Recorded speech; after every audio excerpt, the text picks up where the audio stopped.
Welcome to a new show. I'm Jessica Alaniz. Let's get into it. President Trump visited Malaysia on Sunday for a regional leaders visit and decided to break out his dance moves when he saw native performers doing a traditional dance upon his arrival.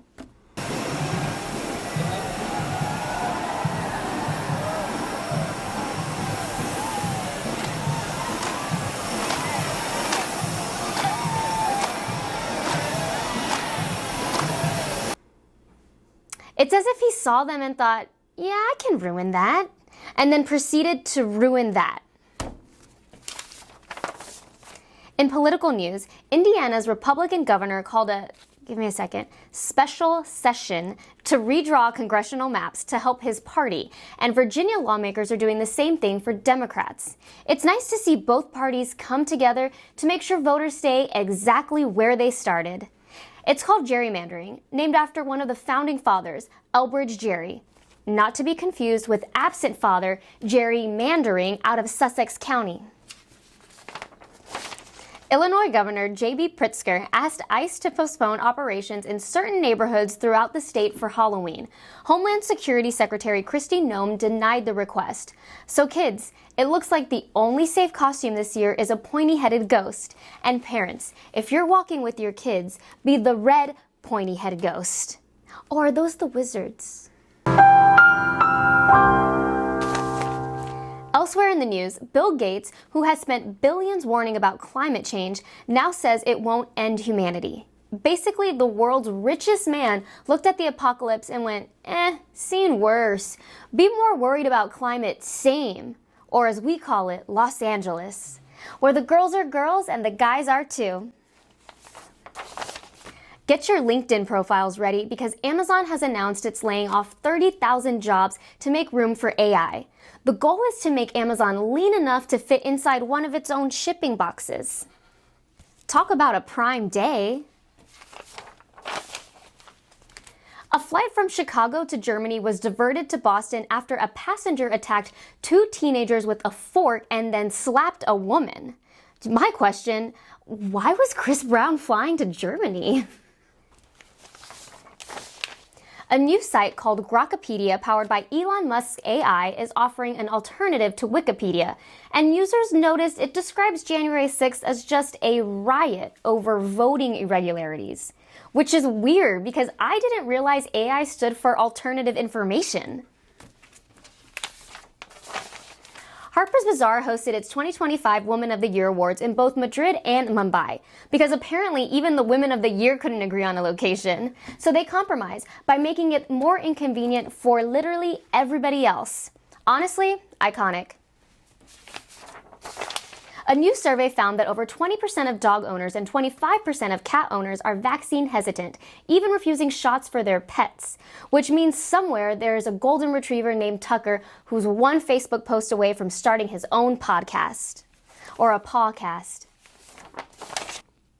And finally, Erika, Kirk, grieving widow, mother, and a woman trying to make sense of a world that suddenly stopped making sense after her husband was brutally murdered in cold blood right in front of their children, honored her late husband this week at a Turning Point USA event. Wearing tight leather pants. Every guy in the crowd without a Grindr account was like... You know, she looks good. Great even. Some would say erectifying, and gorgeous, magnificent, sextravagant, bonerful, dicklicious. On Tuesday, President Trump fired all 6 members of an independent federal commission whose job it is to review construction projects in the White House. With more on this, we go to our segment, We Pay Hourly, Not Commission. The Commission of Fine Arts was established by Congress over a century ago to give design advice to the President and Congress. If you didn't know that commission existed, congratulations, you have a life. Their job is to make sure America's capital doesn't end up looking like a super Walmart. You know, the ones with an optometry office, a McDonald's, and a kiosk that somehow always turns into something else. These 6 commissioners, they're not builders, they're not regulators, they're basically high-end Yelp reviewers for government architecture. Their job is to look at your plans and say, maybe don't put gold on everything. But Trump was like, I love gold! And fired all 6 of them. Now, they didn't have real power. I mean, they couldn't stop a project, but they could review your design and say, yeah, this looks like shit, but with chandeliers. And then tell Congress not to greenlight it. So yeah, they kind of stood in the way, but not really. But now, Congress is shut down, checks and balances are on break, and in their place, a bulldozer tearing down the East Wing to make room for a Trump-branded ballroom/storage unit/fire hazard. Trump didn't submit blueprints. No, he submitted a vision board. Then he fired the only people legally required to say, Mr. President, this looks like Liberace had a seizure in a casino bathroom on a ketamine bender. These are the people who helped shape the Lincoln Memorial, the National Mall, the actual physical symbols of American democracy. You know, the good stuff. Their job was to preserve dignity, scale, proportion. 3 things Trump avoids, like books, condoms, and the Epstein files. Now, instead of centuries-old classical architecture and civic symbolism, we're getting a chandelier shaped like a middle finger flipping off the working class. And that's the point. This isn't about design, it's about domination. Trump doesn't want a White House that represents America. He wants one that reflects him. Louder, gaudier, tacky as hell. Basically Versailles if it were designed by people who lift their F-150s and propose to their nieces at Cracker Barrel. Firing the commission wasn't about taste. It was about power. It was Trump saying, I answer to no one, especially not anyone who knows what architectural integrity means or uses Snap. So if you thought democracy was crumbling, turns out it's just being remodeled, one golden toilet at a time. Thanks for watching. Be sure to like, subscribe, and leave a comment. It helps the algorithm. I'm Jessica Alaniz, and now we leave you with today's mic drop moment.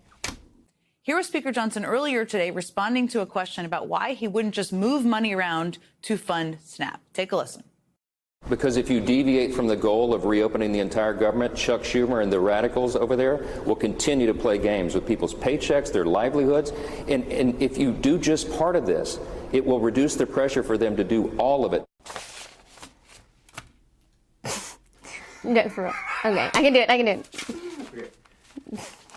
It's not funny. Okay.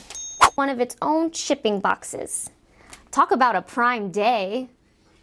Wait, can we do that again? I was like, I did that too soon before I'd said the words. Okay.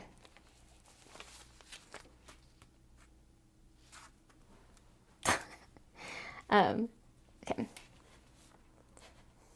And finally, wait, sorry. I just read that she said, always go big on gay. Love Haley, that's funny. And then I couldn't stop laughing.